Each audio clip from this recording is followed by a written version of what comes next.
वाली होती हैं उसी तरह बना के तुमको हम रखेंगे। ऐसे इंसान से तो बेहतर है, बहुत बेहतर है कि लड़की शादी न करे।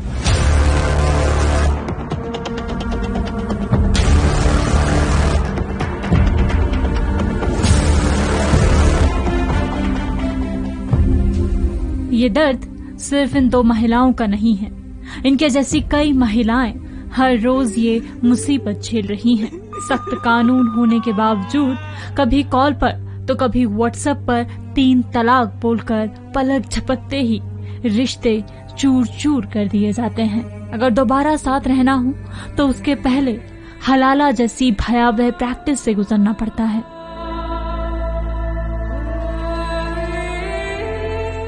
हलाला यानी किसी और मर्द के साथ शारीरिक संबंध बनाना और फिर पति के साथ वापस निकाह। कई महिलाएं शर्म के मारे किसी से कुछ नहीं कह पाती, बस अंदर ही अंदर घुटती रहती हैं। जो हिम्मत कर पुलिस तक पहुंचती हैं, उनमें भी सिर्फ कुछ को ही इंसाफ मिल पाता है।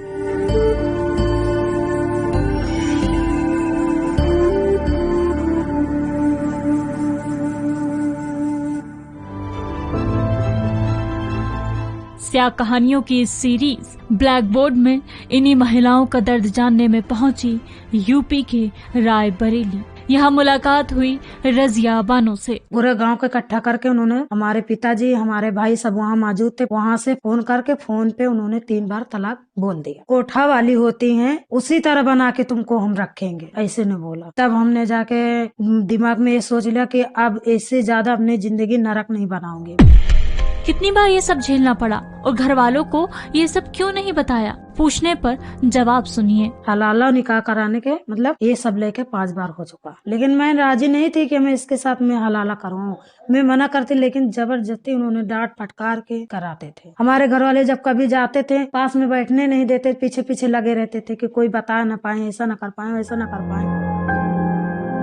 आगे मिलती हूँ बुलंदशहर की शोएबा से। जब शादी हुई थी बस थोड़े से दिन ही सही ऐसे रहे थे, बस 3 महीने या 4 महीने। उसके बाद में पैसे वैसे मंगाने शुरू कर दिए कि पैसे लेके आओ अपने घर से। कई साल तक पलट के नहीं देखा, नहीं फोन करा ना कुछ करा। अगर सारे दिन वो लगाओ 18 साल में, हम 1 साल साथ में रहे नहीं। शोएबा कहती हैं कि उनके पति ने बिना बताए ही दूसरी शादी कर ली, फिर पूछने पर फोन पर ही तलाक दे दिया। मेरी बेटी रोती गई ऊपर से, मैं आके मेरे पास फोन रख दिया। फिर मैंने फोटो उठा के मैं देखने लगी, मैं कुलसुम देखियो तेरे अब्बू ने तो सच में शादी कर ली। तो फिर मैंने फोन करा जैसे, तो मैं बता दे कि क्यों करते, जरूरत थी बताने की, और मैं तुझे तलाक दे रहा हूँ। अब सवाल उठता है कि क्या पुलिस ने कुछ किया? अभी तक तो कुछ हुआ नहीं, कुछ भी नहीं हुआ है अभी तक। केस कर दिया, उस पर नहीं डरे वो, अब कर दिया। अब उन्होंने लेडीज पुलिस तक का फोन नहीं उठाया लेकिन आए नहीं कभी। अब गुजारा कैसे होता है? उनके ही बहनोई का काम करती थी, फिर मैं अपने नंदोई का। बहुत मेहनत करने से सुबह से शाम तक 40 या 50 का काम होता, तो उसमें कोई गुजर हो रही है हमारी। आगे मुलाकात हुई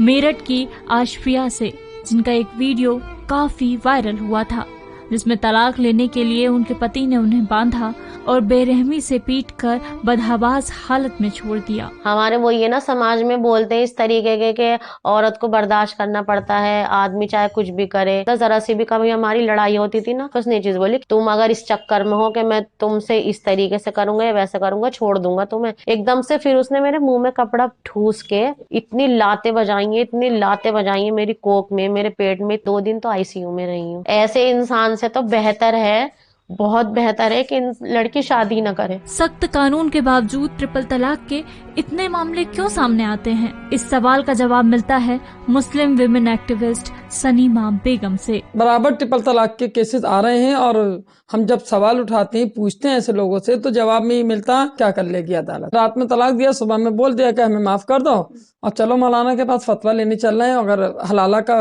होता है तो हलाला करवा देते हैं। और होता है ये सब। हलाला एक ऐसी प्रैक्टिस है जिसकी इतनी शर्म की वजह से महिला उसको बोल नहीं सकती कि मेरे साथ हलाला हुआ।